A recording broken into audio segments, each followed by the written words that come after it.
อันสูมุงมองไว้นานเกี่ยวเลยลองเงินคำตั้งน้ำเปี่ยมนี้ปันยูน้องเฮาเต็มโพนเลยน้องจึงตัดขาดใจมือเศร้าอยู่จอมเปินเจอเปิดมีเงินคำล้นเดินนั่ง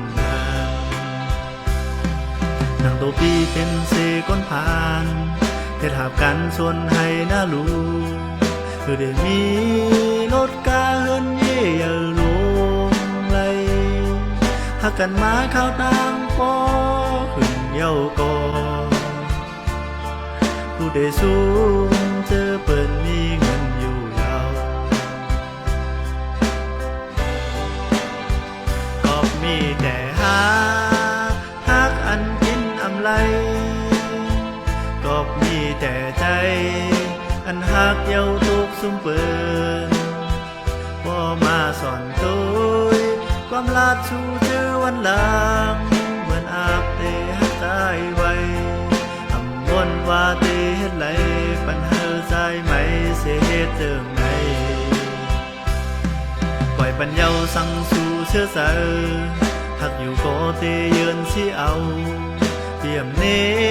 ตั้งพิธีน้องอ่อนนาเมื่อก็ซ้อมตั้งยังอ่า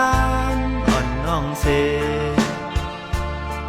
เธอเจ้าเสือซ้อมรวยเงินคำกว่าลา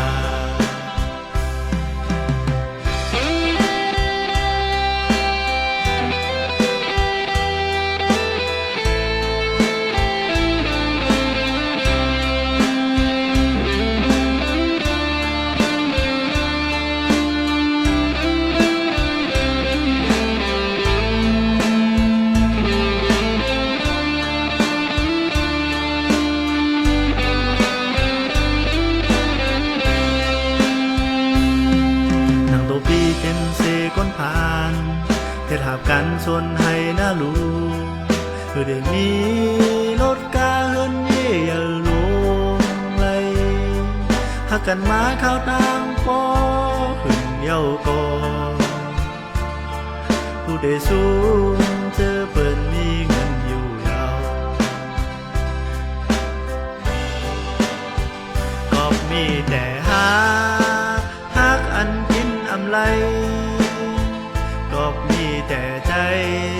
อันหักเย้าทุกสุ่มเปินบ่มาสอนตัวความลาดชูเจอวันหลังเหมือนอาบเตหักใจไว้อำวนว่าเตเฮ็ดไหลปัญหาใจไหมเสียเหตุเจิงไหนปล่อยปัญญาสั่งสู่เชื่อใจหักอยู่ก็เตเยือนสิเอาเปี่ยมเนตั้งพิธีน้องอ่อนนาเมื่อก็ซ้อมตั้งยังอ่านอ่อนน้องเสเธอเจ้าเสือ